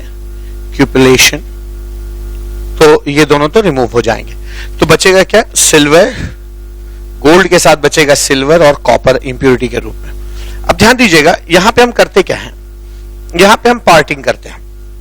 ठीक है, पार्टिंग करते हैं। तो गोल्ड में मेनली सिल्वर और कॉपर को रिमूव करने के लिए हम लोग पार्टिंग प्रोसेस इस्तेमाल करते हैं। ठीक है, कैसे ये प्रोसेस होता है मैं इसके डिटेल में जाऊंगा। पार्टिंग प्रोसेस अपनाएंगे तो आपको गोल्ड जो है प्योर फॉर्म में मिल जाएगा, प्योर गोल्ड मिल जाएगा। अब ध्यान रखिए ये पार्टिंग प्रोसेस क्या होता है इसके डिटेल में चलेंगे, पर इससे पहले मैं बता दूं पार्टिंग प्रोसेस दो तरह का होगा। तो ठीक है, पहली बात बताई मैंने, दूसरी बात बताई, तीसरी बात क्या है? पार्टिंग प्रोसेस दो तरह का होता है। पार्टिंग प्रोसेस दो तरीके से कैरी आउट किया जाता है। पहला प्रोसेस है पार्टिंग विथ सल्फ्यूरिक एसिड और नाइट्रिक एसिड। ऐसा इसलिए क्योंकि ये दोनों एसिड की तरह नहीं बल्कि ऑक्सीडाइजिंग एजेंट की तरह यहां पे काम करेंगे और कॉपर और सिल्वर को ऑक्सीडाइज कर देंगे। ठीक है, आपको याद होना चाहिए कि कॉपर और सिल्वर जो है वो किसी भी एसिड से रिएक्ट नहीं करते हैं, पर नाइट्रिक एसिड और सल्फ्यूरिक एसिड से इसलिए रिएक्ट करते हैं क्योंकि नाइट्रिक एसिड और सल्फ्यूरिक एसिड ऑक्सीडाइजिंग एजेंट का भी रोल प्ले करते हैं ना। ध्यान रखिएगा कि H2SO4 जो है अगर ऑक्सीडाइजिंग एजेंट की तरह बिहेव करता है तो वो आपका H2O plus SO2 plus nascent oxygen produce करता है। ये ऑक्सीजन जो है किसी भी चीज को ऑक्सीडाइज कर देता है। या HNO3 जो है कॉन्सेंट्रेटेड जो है इसी तरह बिहेव करेगा, H2O plus NO2 plus nascent oxygen, balance कर लीजिए तो ये हो जाएगा H2O6 4 5 6। ठीक है, तो ये दोनों जो है ना नेसेंट ऑक्सीजन प्रोड्यूस करते हैं और किसी भी चीज को ऑक्सीडाइज करने की टेंडेंसी रखते हैं, इसलिए है ना इनको हम लोग है ना पार्टिंग के लिए यूज करते हैं। बेसिकली चीजों को ऑक्सीडाइज करेंगे आगे चल के। सेकेंड चीज जो है वो parting is also done by chlorine gas. Second, parting with chlorine gas. ठीक है, तो ये दो प्रोसेसेस हैं पार्टिंग के। पार्टिंग जो है वो H2SO4 से भी होती है, ठीक है, HNO3 से भी होती है और क्लोरीन गैस से भी होती है। तो पहला उठाते हैं parting with H2SO4। Parting with H2SO4 और HNO3। ध्यान दीजिए कुछ है नहीं इसमें, मुझे कुछ इसमें नया नहीं बताना है। होता क्या है कि एक ही चीज है कि एक प्रिंसिपल यहां पे इस्तेमाल होता है कि गोल्ड जो है उसके ऊपर H2SO4 और HNO3 अटैक नहीं करते। ठीक है, गोल्ड दुनिया के सबसे इनर्ट मेटल्स में से है, गोल्ड हुआ या प्लैटिनम हुआ, इनर्ट मेटल्स में से कोई भी एसिड इनके ऊपर अटैक नहीं करता है। ठीक है, जबकि कॉपर और सिल्वर जो है वो भी उसके ऊपर भी कोई एसिड अटैक नहीं करता, विद एक्सेप्शन ऑफ H2SO4 और HNO3, बिकॉज H2SO4 और HNO3 जो है वो बेसिकली कॉपर को और या सिल्वर को ऑक्सीडाइज कर सकते हैं क्योंकि apart from being an acid they also act as oxidising agent. ठीक है, तो आप क्या कह सकते हैं यहाँ पे कि जो गोल्ड है इसमें इसका प्रिंसिपल क्या है? इसका प्रिंसिपल यही है कि gold is not attacked by any acid. ये हम but copper and silver are attacked by H2SO4 और HNO3। ठीक है, तो यही चीज होता है। तो होता क्या है कि अगर आपका कहीं गोल्ड है और उसमें कॉपर और सिल्वर मिला हुआ है, एलॉय बना हुआ है, तो आप उसको एसिड के साथ बॉईल करिए। ठीक है, गोल्ड है प्लस कॉपर है और एंड सिल्वर है, आप इसको है ना HNO3 या H2SO4 के साथ बॉईल करिए, बॉईल करेंगे तो उस मिक्सचर में ये दोनों डिसॉल्व कर जाएंगे। ठीक है, ये दोनों डिसॉल्व कर जाएंगे। डिसॉल्व इसलिए कर जाएंगे क्योंकि ये उसके साथ रिएक्ट करके सॉल्ट बना लेंगे। ठीक है, डिसॉल्व कर जाएंगे और लास्ट में आपको सिर्फ और सिर्फ गोल्ड मिल जाएगा और ये गोल्ड जो है वो प्योर गोल्ड होगा, प्योर गोल्ड मिल जाएगा। ठीक है, ये डिसॉल्व कर जाते हैं क्योंकि ये दोनों नाइट्रिक एसिड और HNO3 से रिएक्ट करने की टेंडेंसी रखते हैं। इसके रिएक्शंस मैंने इनऑर्गेनिक केमिस्ट्री में बहुत डिटेल में पढ़ाए हैं आपको। ठीक है, तो आप देख सकते हैं, आप पढ़ सकते हैं। ये डिसॉल्व कर जाए, ये अनडिसॉल्व्ड रह जाएगा, अनडिसॉल्व्ड जो है रह जाएगा। ठीक है, जिसको आप निकाल सकते हैं उस सॉल्यूशन से। दूसरा मेथड क्या है, तो पार्टिंग यही हो गया। ठीक है, पार्ट कर देना, अलग कर देना। पार्टिंग विथ क्लोरीन गैस, ये सेकंड टॉपिक है हमारा, parting with chlorine gas. Chlorine gas को भी हम इस्तेमाल करते हैं, parting with chlorine gas. Chlorine gas से पार्टिंग कैसे होगा, तो हम क्या करते हैं कि जो भी आपका गोल्ड है उसको हम गला देते हैं। इम्प्योर सैंपल जो है गोल्ड का, उसमें बोरैक्स डाल के उसको गला देते हैं और क्लोरीन गैस को उसमें से पास करते हैं। करने से क्या होता है, मैक्सिमम मेटल्स जो हैं वो क्लोराइड में कन्वर्ट हो जाते हैं। जो भी दूसरे मेटल है, चाहे सिल्वर हो, चाहे है ना कॉपर हो, या थोड़ा बहुत लेड या जिंक भी है, तो वो भी आपके मेटल्स जो है वो क्लोराइड में कन्वर्ट हो जाएंगे और फ्यूम करके निकल जाएंगे। सिल्वर जो है अगर क्लोराइड में कन्वर्ट होगा तो वो जब आप इस मिक्सचर को गर्म करेंगे तो उसके ऊपर एक लेयर बना देगा AgCl, उस लेयर को आप स्किम ऑफ कर सकते हैं, तो लास्ट में जो बच जाएगा वो आपका प्योर गोल्ड बच जाएगा। मैं समझाता हूं कैसे। अगर आप एक बर्तन में आप इंप्योर मेटल लीजिए, इंप्योर गोल्ड, और इसको गर्म करिए। ठीक है, इसको गर्म करिए और इसमें से क्लोरीन गैस पास करिए। ठीक है, इसको गर्म करिए, हीट करिए और क्लोरीन गैस पास करिए। क्लोरीन गैस इसमें से पास करिए, क्लोरीन गैस पास करिए और इसको हीट करिए। दिस इज हीटेड, इसको हीट करिए, it is heated. Chlorine gas pass करें। क्लोरीन गैस पास करेंगे तो अगर इसमें जिंक होगा, ठीक है, अगर इसमें जिंक होगा तो जिंक क्लोराइड के फ्यूम्स बन के निकल जाएगा, या लेड होगा तो PbCl2 के फ्यूम्स बन के निकल जाएंगे। और ध्यान रखिएगा, इसके ऊपर सिल्वर क्लोराइड की एक लेयर बन जाएगी। ये लेयर जो है वो AgCl की लेयर हो जाएगी। ठीक है, AgCl की लेयर है which is skimmed of, which is skimmed of means उसको निकाल लेते हैं, स्कूप करके उस AgCl को निकाल लेंगे। Skimmed of, it is skimmed of. ठीक है, AgCl को आप स्किम ऑफ कर लेते हैं। ठीक है, और जो बच जाता है फाइनली, ठीक है ना, क्लोरीन गैस हीट किया जा रहा है इसको, फाइनली जो बच जाएगा वो प्योर गोल्ड होगा। जो बचेगा इट इज प्योर गोल्ड। तो मैं इस बात को लिख भी दे रहा हूं। तो होता क्या है, आप गोल्ड लेते हैं, उसमें जिंक है, लेड है, कॉपर है ना, और सिल्वर है। ठीक है, आप क्लोरीन गैस पास करते हैं, इसको गर्म करते हैं इस अलॉय को, और क्लोरीन गैस पास करते हैं। मैक्सिमम मेटल्स के क्लोराइड बन जाते हैं जो कि फ्यूम आउट कर जाते हैं, वो वेपर बन के उड़ जाते हैं। AgCl नहीं वेपराइज कर पाता है, वो एक लेयर बना लेता है जिसको हम स्कूप करके निकाल लेते हैं, और फाइनली जो बच जाता है आपका वो प्योर गोल्ड हो जाता है। ठीक है, तो मैं इसको शब्दों में लिख लेता हूं। यहां पे गोल्ड को जो एलॉय है उसको बोरैक्स में मिला के गर्म करते हैं। ठीक है, तो पहली चीज क्या, the impure gold is mixed with borax and chlorine gas is forced through it resulting in the metals getting converted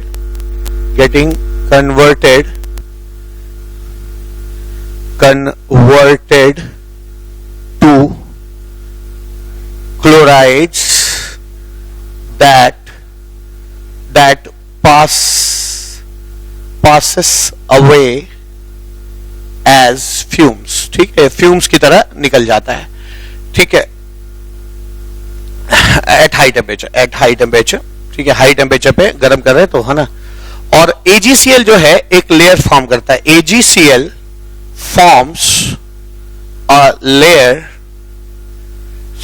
forms a separate layer,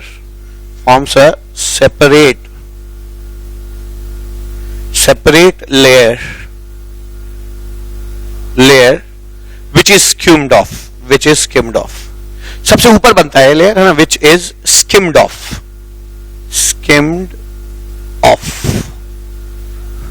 और ये जो निकल जाता है तो जो चीज बचती है वो प्योर गोल्ड है ना, the remnant is pure gold, ठीक है। तो यहां पे हम लोगों ने जो रिफाइनिंग है उसका सेकेंड मेथड पार्टिंग प्रोसेस भी पढ़ लिया। आइए अब पोलिंग प्रोसेस पढ़ते हैं। थर्ड प्रोसेस जो है प्यूरिफिकेशन का वो पोलिंग प्रोसेस कहलाता है। पोलिंग प्रोसेस से हम कॉपर और टिन को प्यूरिफाई करते हैं, ठीक है। तो पोलिंग प्रोसेस थर्ड प्रोसेस हो जाएगा, पोलिंग प्रोसेस। केमिकल मेथड्स का ये थर्ड प्रोसेस है। पोलिंग प्रोसेस से हम दो लोगों का प्यूरिफिकेशन करते हैं, ठीक है। पोलिंग प्रोसेस से हम प्यूरिफिकेशन ऑफ इम्प्योर कॉपर और इम्प्योर टिन करते हैं। तो poling process is used to for purification of impure copper and purification of impure tin, ठीक है। ये दो चीजें का हम प्यूरिफिकेशन करते हैं इस प्रोसेस से, प्यूरिफिकेशन ऑफ इम्प्योर टिन। तो आइए एक एक करके देखते हैं इसको क्या होता है, समझा जाए। पहले purification of impure copper, purification of impure copper. Impure copper का प्यूरिफिकेशन कैसे होता है समझिए। तो जो भी कॉपर आप प्यूरिफिकेशन के थ्रू यानी रिडक्शन जब करते हैं कॉपर का, तो आपको ब्लिस्टर कॉपर मिलता है। उस कॉपर को फिर से लेकर रिवर्बरेटरी फर्नेस में डालते हैं और ऑक्सीजन उससे पास करते हैं, और साथ साथ जिस रिवर्बरेटरी फर्नेस में इसको गलाते हैं उस रिवर्बरेटरी फर्नेस में सिलिका SiO2 की लाइनिंग होती है। ऑक्सीजन गैस इतने हाई टेम्परेचर पे क्या करता है, सल्फर, आर्सेनिक, एंटीमनी को ऑक्सीडाइज कर देता है, और इसके ऑक्साइड्स जो होते हैं वो वोलेटाइल होते हैं जो कि आराम से उड़ जाते हैं। आयरन जो होता है कॉपर में इम्प्योर, उस आयरन वो भी आयरन ऑक्साइड में कन्वर्ट हो जाता है और सिलिका से रिएक्ट करके स्लैग बना देता है। तो इतनी बातें समझें कि पहली बात तो जो इम्प्योर कॉपर होता है, इम्प्योर कॉपर होता है, उसमें इम्प्योरिटी के रूप में सल्फर होता है, आर्सेनिक होता है, सल्फर होता है, आर्सेनिक होता है, एंटीमनी होता है और आयरन होता है। इसको हम लोग रिवर्बरेटरी फर्नेस में डालते हैं, रिवर्बरेटरी फर्नेस में डालते हैं, और इस फर्नेस में SiO2 की लाइनिंग होती है, ठीक है।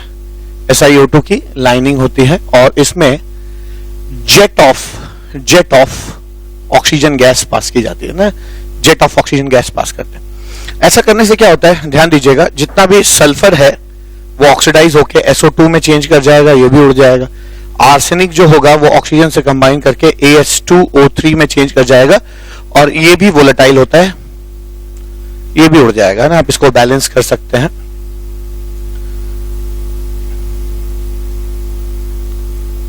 ऐसे, ठीक है। तो ये जो है ये भी ऑक्सीडाइज कर जाता है, और एंटीमनी भी सेम तर्ज पर ऑक्सीडाइज कर जाएगा। तो ये तीनों तो वोलेटाइल होते हैं और ये एस्केप कर जाते हैं, ठीक है। अब बचता है आयरन, ये तीनों तो निकल गए, अब बचता है आयरन। आयरन के साथ क्या होता है, आयरन जो है वो भी ऑक्सीडाइज कर जाता है और FeO में चेंज कर जाता है। ये FeO जो है, ये FeO फिर से सिलिका जो लाइनिंग हमने यहां इस्तेमाल की है रिवर्बरेटरी फर्नेस में, इस सिलिका लाइनिंग से कंबाइन करके, सिलिका जो है लाइनिंग में कंबाइन करके SiO3 बनाता है जो कि स्लैग होता है, और ये स्लैग भी सेपरेट कर जाता है, ठीक है।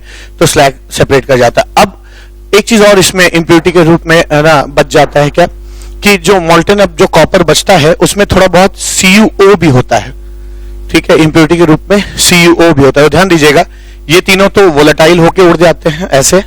आयरन जो है वो स्लैग बनाकर निकल जाता है बाहर, और जो बचता है CuO, इस CuO को हम क्या करते हैं, ध्यान दीजिएगा, ये जो CuO है इसको इसमें जहां जिस फर्नेस में इसको मेल्ट किया गया है कॉपर को, उसमें CuO भी होता है, उसमें हरी लकड़ी के जो लॉग्स होते हैं, बड़े बड़े लॉग्स जो हरी लकड़ी के होते हैं, उससे डाल के उस रिवर्बरेटरी फर्नेस में इसको स्टीयर करते हैं, इसको घुमाते हैं, स्टीयरिंग करते हैं। स्टीयरिंग करने से क्या होता है, जो हरा लकड़ी है इसमें जितना भी हरे लकड़ी जो है वो हाई टेम्परेचर पे हाइड्रोकार्बन प्रोड्यूस करता है, क्योंकि लकड़ी आमतौर पे कार्बन हाइड्रोजन से ही बनी होती है, और जब ये हाइड्रोकार्बन्स बनते हैं हाई टेम्परेचर पे, हाइड्रोकार्बन टूटकर मीथेन बनाते हैं, और वो मीथेन जो है वो बेसिकली CuO को रिड्यूस कर देता है। ठीक है, CuO को रिड्यूस कर देता है। तो मैं यहां पे कह सकता हूं कि होगा क्या, अब जो ये CuO बना है ये ग्रीन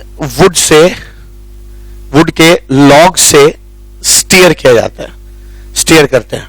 ऐसा करने से क्या होगा, ये जो ग्रीन वुड का लॉग है, लॉग मींस लकड़ी है, ये लकड़ी जो है इसमें हाइड्रोकार्बन्स बनते हैं, और ये हाइड्रोकार्बन्स जो है वो हाई टेम्परेचर पे मीथेन में चेंज किया जाता है, दे चेंज इनटू मीथेन गैस।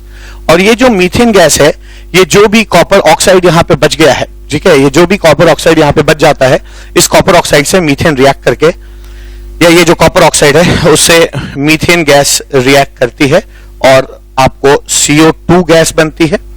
ठीक है, CO2 गैस बनेगी, साथ में H2O बनेगा। H2O, यहां 4 ऑक्सीजन है, 4 हाइड्रोजन है, 4 कर लिया आपने। अब यहां पे 4 हाइड्रोजन है, 4 हो गया हाइड्रोजन। अब 2 ऑक्सीजन जो है, तो आप इसको क्या करिए, 4 ऑक्सीजन चाहिए ना, इसे 4 कर लीजिए, इसको 4 कर लिया। तो अब लास्ट में 4 कॉपर बच जाएगा, और ये कॉपर जो है वो प्योर कॉपर होता है, और ये लगभग जो है 99.5% प्योर कॉपर होता है। ठीक है, 99.5% प्योर कॉपर होता है। तो इस तरह से हम बेसिकली कॉपर की रिफाइनिंग करते हैं। फिर से बता दूं आपको कि है ना, प्यूरिफिकेशन ऑफ कॉपर जो हम करते हैं पोलिंग प्रोसेस से, उसमें सल्फर, आर्सेनिक, एंटीमनी, आयरन और कॉपर ऑक्साइड अभी भी इंप्योरिटी के रूप में, माइन्यूट इंप्योरिटीज के रूप में मौजूद होते हैं। ये लोग ऑक्सीजन के, अच्छा, इसको रिवर्बरेटरी फर्नेस में डालते हैं, सिलिका लाइनिंग होती है, और ऑक्सीजन गैस का जेट पास करते हैं, इससे ये तीनों तो वोलेटाइल गैस बनके निकल जाते हैं।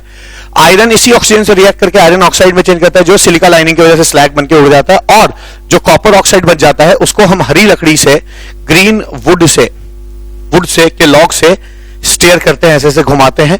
तो ग्रीन वुड में हाइड्रोकार्बन निकलते हैं जो हाई टेम्परेचर पे मीथेन में चेंज किए जाते हैं। ये मीथेन जो है वो कॉपर ऑक्साइड को कॉपर में रिड्यूस कर देता है। ठीक इसी तर्ज पर टिन का भी रिडक्शन होता है। ठीक है, अब टिन की बात की जाए तो प्यूरिफिकेशन ऑफ टिन बिल्कुल इसी तरह होगा, प्यूरिफिकेशन ऑफ टिन। अब टिन की जब प्यूरिफिकेशन की बात आती है तो जो इंप्योर टिन होता है उसमें टिन के साथ कुछ कैसिटराइट चला आता है माइन्यूट क्वांटिटी में, है ना, माइन्यूट क्वांटिटी में SnO2 आ जाता है। SnO2 जो है, मतलब जो कैसिटराइट जो रिड्यूस नहीं होता है वो थोड़ा बहुत यहां पे बच जाता है। साथ साथ इसमें और भी कई सारी मेटल की इंप्योरिटीज होती है, जैसे copper, iron, tungsten, copper, iron और टंगस्टन होते हैं। ठीक है, ये इंप्योरिटीज मौजूद होती है। अब होता क्या है, अगेन इसको एक बर्तन में लेके, इस इंप्योर टिन को एक बर्तन में लेके, और ग्रीन वुड से क्या करते हैं, हम स्टीयर करते हैं। ठीक है, ग्रीन वुड से स्टीयर करते हैं। तो it is taken in a pot and steered, it is steered by green wood log at high temperature पे इसको स्टीयर करते हैं। इससे होगा क्या, मीथेन गैस प्रोड्यूस हो गया। अभी आपने देखा कि यहाँ पे हाइड्रोकार्बन, जो ग्रीन वुड होता है वो हाइड्रोकार्बन प्रोड्यूस करता है, जो हाई टेम्परेचर में मीथेन में कन्वर्ट हो जाता है। तो ये जो मीथेन गैस है, ये SnO2 जो होता है इसको रिड्यूस कर देगी।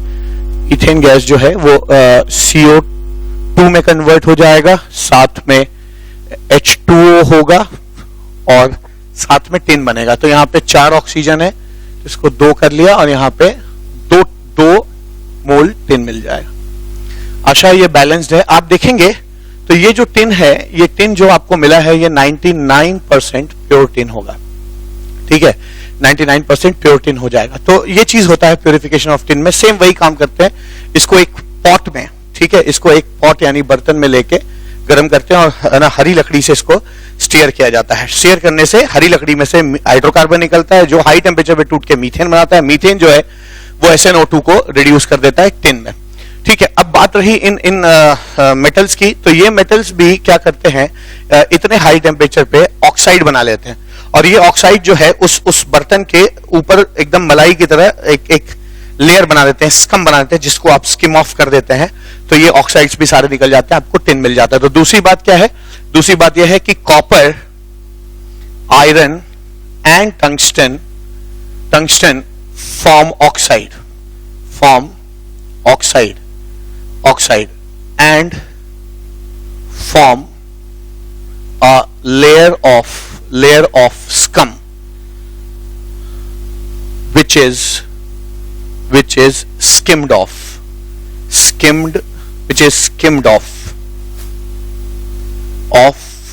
to get pure tin।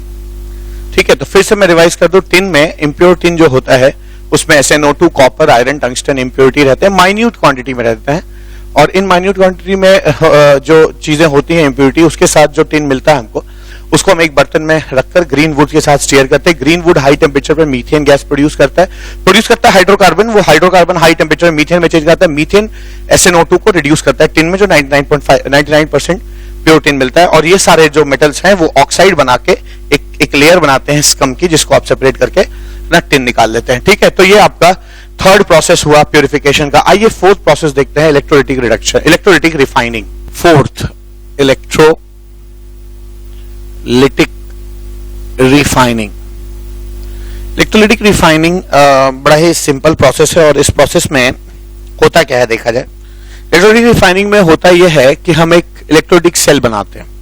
मैं इसको बता दूं कि इलेक्ट्रोलिटिक रिफाइनिंग से हम है ना अक्सर कॉपर, निकल और एल्यूमिनियम रिफाइन करते हैं। ठीक है, तो electrolytic refining is used to refine nickel, copper and aluminium. ठीक है, इलेक्ट्रोलिटिक रिफाइनिंग का जो प्रोसेस एल्यूमिनियम का है उसको है ना हूपर्स प्रोसेस कहते हैं, इस चीज को आप याद रखिएगा। ठीक है, इसको आप हूपर्स प्रोसेस कहते हैं। तो इलेक्ट्रोलिटिक रिफाइनिंग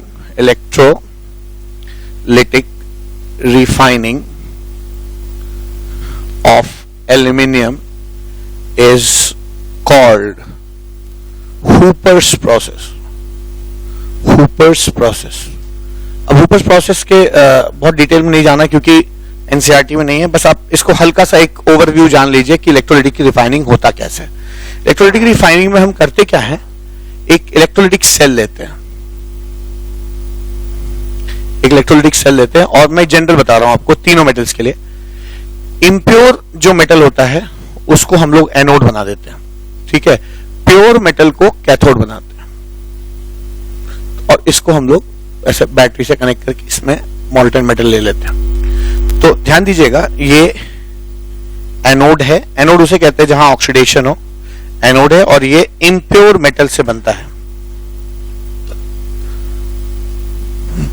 और ये कैथोड है, ये प्योर मेटल से बनता है, प्योर मेटल ले लिया जाता है। जिस मेटल जो इम्प्योर मेटल है, जैसे एल्यूमिनियम है तो इम्प्योर एल्यूमिनियम यहां लेंगे, प्योर एल्यूमिनियम यहां लेंगे, पहले से जो प्योर एल्यूमिनियम है यहां पे ले लिया जाएगा। अब होता क्या है, अब होगा ये कि आप एक पर्टिकुलर जिस मेटल को आपको ऑक्सीडाइज या रिड्यूस करना है उसका एक पर्टिकुलर वोल्टेज होता है, जो आप वोल्टेज होता है जो आप इलेक्ट्रोकेमिकल सीरीज से जान सकते हैं कि उस मेटल का किस टेम्परेचर पे उसकी किस वोल्टेज पे उसकी इलेक्ट्रोलिसिस होगी। अब होगा क्या, यहाँ जो मेटल है ना, वो मेटल एनोड पर जो इम्प्योर मेटल है, मान लीजिए M, और ये प्योर मेटल है M, तो इम्प्योर मेटल जो है एनोड पर होगा ये कि एनोड पर जो इम्प्योर मेटल है वो इलेक्ट्रॉन लूज करके इसमें कूद जाएगा, यहाँ पे M+N फॉर्मेट में, और ये जो N इलेक्ट्रॉन है ये ऐसे होते हुए इधर आ जाएंगे, और ये जो N इलेक्ट्रॉन यहां आएंगे, ये यही मेटल इसको पाकर रिड्यूस कर जाएगा। ठीक है, तो एनोड पर ऑक्सीडेशन हुआ और कैथोड पर यही मेटल ऑक्सीडाइज कर जाएगा। metal m plus n electron will change into metal. तो होगा क्या, अब एक इस पर्टिकुलर वोल्टेज पे एक ही पर्टिकुलर मेटल जो है वो ऑक्सीडाइज और रिड्यूस करेगा, बाकी जितने भी मेटल हैं वो जैसे जैसे ये गलता जाएगा उसमें जो भी मेटल्स होंगे वो नीचे गिरते चले जाएंगे, वो रिड्यूस नहीं होंगे और यहाँ पे इकट्ठा हो जाएंगे। इस चीज को यहाँ पे बहुत ही इसको एनोड मड कहते हैं, एनोड मड कहा जाता है। और ये एनोड मड उठा के आपको फेंक देना या डिस्कार्ड नहीं करना है, इसमें बहुत ही कीमती मेटल्स मिलते हैं, सिल्वर मिल सकता है, गोल्ड मिल सकता है, ये तमाम मेटल्स जो हैं वो नीचे आ जाते हैं, क्योंकि एक इस पर्टिकुलर वोल्टेज पे जिस मेटल का ये वोल्टेज है इलेक्ट्रोकेमिकल सीरीज पे आपको बदल जाएगा, ठीक है। वहां से जो एक वोल्टेज आपको पता चलता है किस वोल्टेज पे आपको इलेक्ट्रोलिटिक रिडक्शन करना है, और उस पर कोई एक पर्टिकुलर मेटल ही ऑक्सीडाइज होता है और वही रिड्यूस होता है, बाकी सारे लोग इस टेम्परेचर पे इस वोल्टेज पे कुछ नहीं करते हैं और नीचे सेटल कर जाते हैं। तो क्या होता है, सारी इंप्योरिटीज यहां चली आई, नीचे सेटल कर गई और प्योर मेटल यहां से यहां चला आएगा। तो यहां जो मेटल डिपॉजिट होता जाएगा, धीरे धीरे ये मेटल गलता जाएगा और यहाँ पे डिपॉजिट हो जाएगा, प्योर मेटल कम होता जाएगा और इम्प्योर मेटल कम होता जाएगा, प्योर मेटल बढ़ता चला जाएगा और लास्टली आपको यहाँ पर प्योर मेटल जो है यहाँ पे डिपॉजिट हो जाएगा सारा, और बाकी सारे मेटल्स नीचे सेटल कर जाएंगे। आप ध्यान दीजिएगा कि m प्लस n ये तो कैंसिल हो जाएगा, changes into m plus n plus m हो जाएगा। ध्यान दीजिएगा ये आपका इम्प्योर मेटल है और इम्प्योर मेटल जो है वो प्योर मेटल में चेंज कर जाएगा। तो ये आपका इलेक्ट्रोलिटिक रिफाइनिंग कहा जाता है। इससे निकेल, कॉपर और एल्यूमिनियम इस तरह से प्यूरिफाई किए जाते हैं, ठीक है। ये मेथड जो है इलेक्ट्रोलिटिक रिफाइनिंग कहलाता है। पांचवा मेथड जो है रिफाइनिंग का वो है क्रोल्स प्रोसेस। क्रोल्स प्रोसेस जो है, क्रोल्स प्रोसेस से हम कई टाइटेनियम को प्यूरिफाई करते हैं। टाइटेनियम में अक्सर जब उसको हम एक्सट्रैक्ट करते हैं तो वो TiCl4 के फॉर्मेट में मिलता है, उसमें हम मैग्नीशियम मेटल डालते हैं और लगभग उसको 1000 से 1500 डिग्री तक सेल्सियस तक ट्रीट करते हैं, तो मैग्नीशियम सारे क्लोराइड को लेकर ऑक्सीडाइज कर जाता है और टाइटेनियम आपको मिल जाता है। तो क्रोल प्रोसेस बड़ा ही सिंपल प्रोसेस है। टाइटेनियम एक्सट्रैक्शन के वक्त TiCl4 के रूप में मिलता है, इसमें आप मैग्नीशियम डाल दीजिए, बड़ा सिंपल प्रोसेस है और इसको लगभग 1000 डिग्री सेल्सियस या 1500 डिग्री सेल्सियस, 1000 से 1500 डिग्री सेल्सियस तक हीट करिए।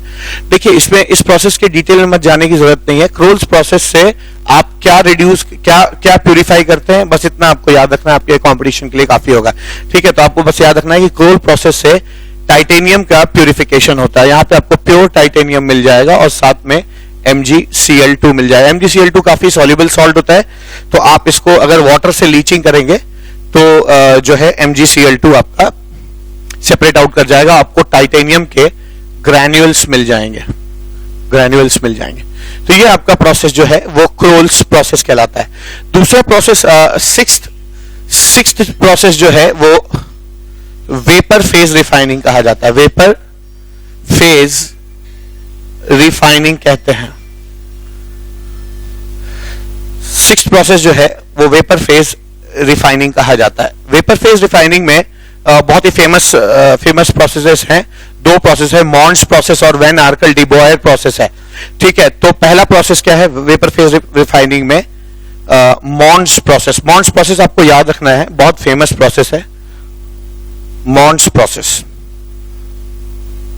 मॉन्स प्रोसेस में क्या होता है, निकल प्लस इंप्यूरिटी जो होती है, निकल और इंप्यूरिटी जो होती है इसको कार्बन मोनोऑक्साइड से ट्रीट करते हैं, ठीक है। कार्बन मोनोऑक्साइड से ट्रीट करते हैं और बहुत हाई टेम्परेचर नहीं होता है, सिर्फ 50 डिग्री सेल्सियस, ठीक है।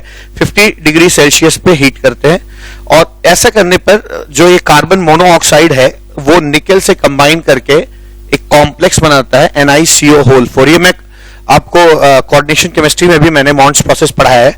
तो ये चीज वोलेटाइल होती है और ये उड़ जाती है, ये उड़ जाती है और इंप्यूरिटीज जो है वो बची रह जाती है, इंप्यूरिटीज जो है वो सॉलिड स्टेट में वहीं की वहीं रह जाती है। अब क्या करते हैं, इस निकल को जब ये वेपर में कन्वर्ट हो गया, वेपराइज कर गया, इसको किसी दूसरी जगह पर कलेक्ट करते हैं और इसको दूसरी जगह पे कलेक्ट करके फिर से इसको 250 डिग्री सेल्सियस पे जब है ना 200 डिग्री सेल्सियस पे इसको जब हीट करते हैं तो निकल जो है फिर से वापस मिल जाता है आपको, और कार्बन मोनोऑक्साइड गैस है ना निकल आती है वापस। इस कार्बन मोनोऑक्साइड गैस को आप वापस जो है इम्प्योर निकल वाले चेंबर में डाल सकते हैं। तो आपको यहाँ पे किसी और कोई एजेंट इसमें रिएजेंट बर्बाद नहीं होता है। इम्प्योर निकल को CO से कंबाइन करके वेपराइज कर देते हैं, ये वोलेटाइल होता है, इंप्यूरिटीज वहीं रह जाती हैं, और ये जब वेपराइज करके दूसरे चेंबर में इकट्ठा करते हैं, इसको हम 200 डिग्री सेल्सियस पे हीट करते हैं, निकल सेपरेट कर जाता है और CO को वापस इम्प्योर निकल वाले चेंबर में डाल देते हैं। तो इस तरह से हमको काफी प्यूरिफाइड निकल हमको मिल जाता है, काफी हाईली प्यूरिफाइड निकल हमको मिल जाता है, क्योंकि डिस्टिलेशन जैसा चीज हो रहा है कि आप डिस्टिल कर ले रहे हैं एक तरह से इसको, और वेपर के थ्रू, तो सारी इंप्यूरिटीज वहीं रह जाती है, सिर्फ निकल ही हमको प्योर फॉर्म में मिल जाता है। ठीक है, वेपर फेज रिफाइनिंग में दूसरा प्रोसेस जो है उसको कहते हैं van आर्केल D buyers process. Van आर्केल D buyers process भी बिल्कुल इसी से मिलता जुलता प्रोसेस है। वैन आर्केल डी बॉयर्स प्रोसेस से हम टाइटेनियम, जिरकोनियम और क्या बिस्मथ को प्यूरिफाई करते हैं। तो this method is used to purify zirconium, bismuth and titanium। ठीक है, इनको प्यूरिफाई करने में यूज करते हैं। अब करते क्या है, जैसे मैं एक एग्जांपल ले रहा हूं यहाँ पे टाइटेनियम का। इस प्रोसेस में हम करते क्या है, टाइटेनियम जो कि सॉलिड स्टेट में है, साथ में उसके इंप्यूरिटीज होती है। ठीक है, इंप्यूरिटीज होती हैं, इसको हम आयोडीन से ट्रीट करते हैं और ये TiI4 में चेंज कर जाता है। ठीक है, और इसको थोड़ा सा आपको गर्म करना होगा, लगभग आप 50 डिग्री सेल्सियस से 200 डिग्री सेल्सियस तक इसको गर्म करते हैं। ये चीज गैसियस फॉर्म में होती है और उड़ जाएगी, ऐसे वेपराइज कर जाएगी, और सारी इंप्यूरिटीज वहीं की वहीं रह जाएंगी, जैसे मॉन्ट्स प्रोसेस में हुआ था, इंप्यूरिटीज जो है सॉलिड स्टेट में वहीं रह जाएगी। अब इस TiI4 को हम वेपर फेज में जो है दूसरे चेंबर में इकट्ठा कर लेंगे, और इस TiI4 को हम लोग जो है लगभग 1400 डिग्री सेल्सियस तक हीट करेंगे, और वो भी टंगस्टन फिलामेंट में। ठीक है, तो 1400 डिग्री सेल्सियस तक हीट करते हैं टंगस्टन फिलामेंट से।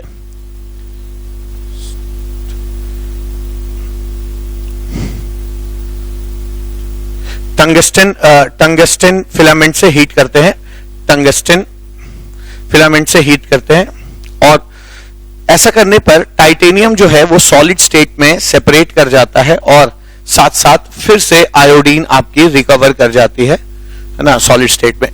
इसको फिर से हम दोबारा यूज कर सकते हैं, है ना, इम्प्योर टाइटेनियम से रिएक्ट करने के लिए। तो इस तरह से भी आपको जो यहाँ टाइटेनियम मिलता है ये काफी प्योर स्टेट में होता है। तो ये आपका वेपर फेज रिफाइनिंग हो गया।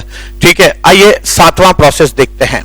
केमिकल मेथड से रिफाइनिंग करने का अब तक मैंने 6 प्रोसेस आपको बता दिए। अब 7वां प्रोसेस जो है वो पार्क प्रोसेस कहलाता है। ठीक है, 7th process is Parkes process. Parkes process को जनरली डीसिल्वराइजेशन ऑफ लेड भी कहते हैं। ठीक है, इट इज कॉल्ड डीसिल्वराइजेशन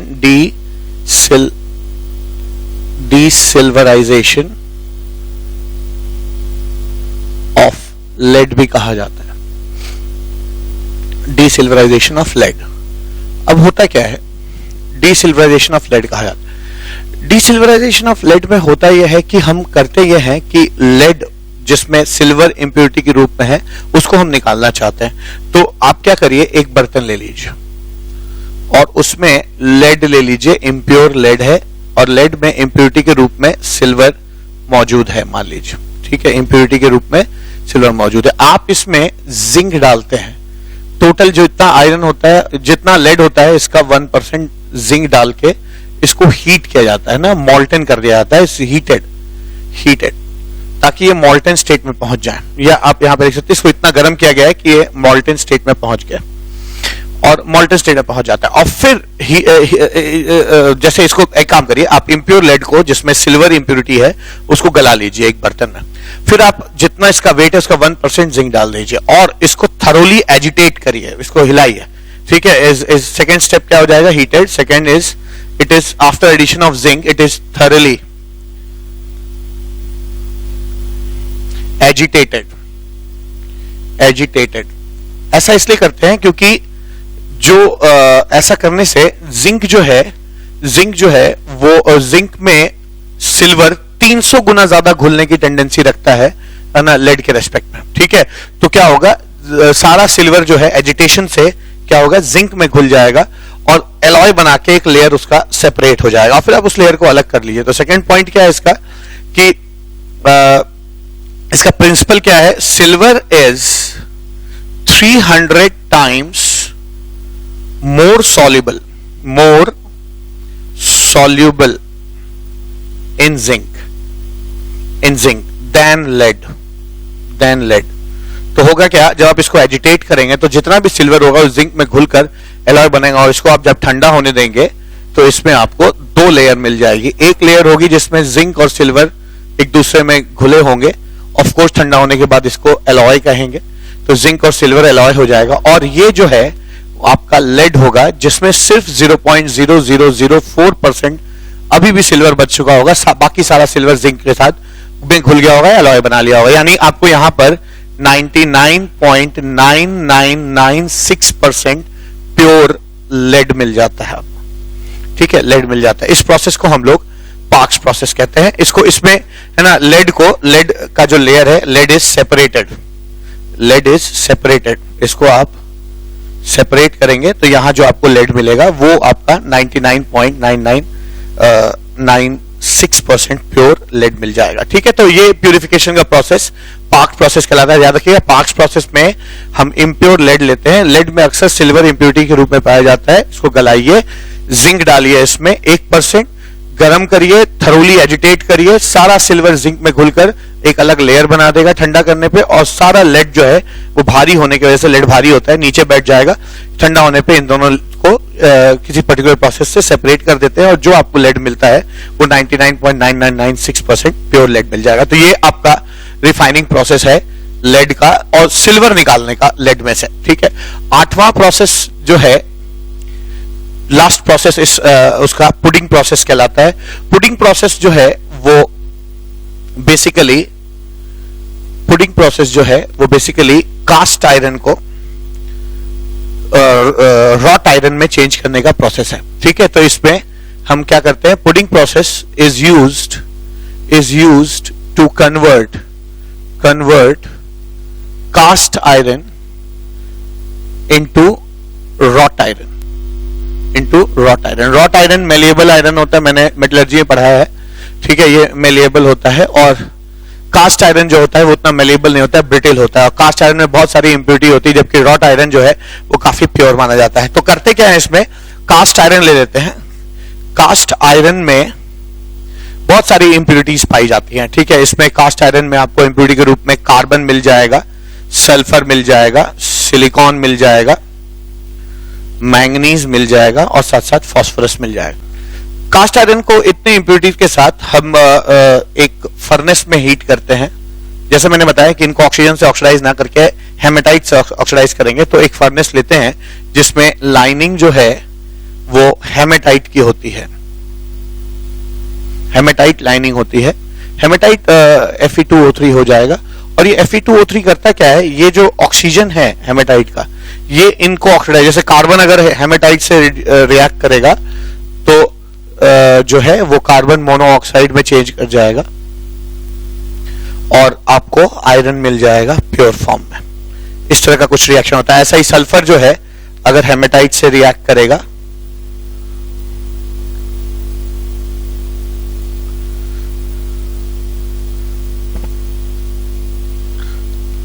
तो ये वेपराइज कर जाएंगे।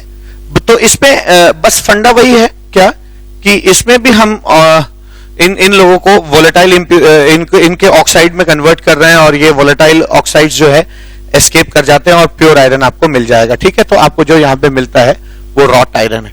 यही काम हमने पहले भी किया था और जहां पे ऑक्सीडेटिव रिफाइनिंग में हम ऑक्सीजन के ब्लास्ट से करते थे, सारे इन मेटल्स को ऑक्साइड में कन्वर्ट करके रिमूव कर देते, पर यहाँ पे हम बस यही फर्क है क्या कि यहाँ पर ऑक्सीजन की जगह हम लोगों ने हेमेटाइट का यूज किया है ऑक्सीडाइज करने के लिए इन तमाम लोगों को। ऐसे ये प्रोसेस चलता जाएगा और सारे लोग ऑक्सीडाइज कर जाएंगे। तो ये आपका पुडिंग प्रोसेस हो गया। तो तो आज मैंने इस लेक्चर में आपको पूरी रिफाइनिंग बताई कि है ना, रिफाइनिंग कितने तरह के होते हैं, फिजिकल मेथड्स भी पढ़ाया, केमिकल मेथड्स भी पढ़ाया। केमिकल मेथड्स में भी मैंने है ना, फिजिकल मेथड में 4 मेथड पढ़ाया, केमिकल मेथड में मैंने 8 मेथड्स पढ़ाए। तो इस तरह से ये मेटलर्जी कंप्लीट हो जाती है। जितने भी कंपटीशन लेवल में जो भी क्वेश्चंस पूछे जाएंगे, मेरे को लगता है कि इससे बाहर कुछ भी आना चाहिए। अगर आप इसको बहुत अच्छे से पढ़ते हैं, अच्छे से नोट्स बना के इसको थोड़ा सा मेमोराइज कर लीजिए, क्योंकि चैप्टर ऐसा है जिसमें मेमोरी बेस्ड ही क्वेश्चन आ सकते हैं, न्यूमेरिकल्स नहीं आ सकते। ठीक है, तो इसको अच्छे से अगर आप रिवाइज कर लेते हैं, याद कर लेते हैं, तो ऐसा कोई क्वेश्चन नहीं है जो छूट जाए। और अच्छी बात यह है कि अगर आप फिजिकल केमिस्ट्री के रिस्पेक्ट में, इसमें एक अच्छी बात है कि फिजिकल केमिस्ट्री में आपको न्यूमेरिकल सॉल्व करने पड़ते हैं, तब जाके आपको सही आंसर तक आप पहुंचते हैं। जबकि इस चैप्टर में जस्ट अगर आपको पता है कि पार्क प्रोसेस से ना क्या होता है, तो लेड प्यूरिफाई होता है या रिफाइन होता है, तो यही पूछा जाएगा कि पार्क प्रोसेस से इन 4 में से कौन सा चीज की रिफाइनिंग होती है। तो एकदम डायरेक्ट क्वेश्चन आएंगे, आप पढ़ेंगे और कर लेंगे। It will take 1 second to score as many marks, same marks as physical chemistry में पूरा न्यूमेरिकल सॉल्व करके जितना मिलता है। ठीक है, तो आज इस लेक्चर में इतना ही, इस चैप्टर में इतना ही। मिलते हैं अगले चैप्टर में, तब तक के लिए thank you so much, have a nice day.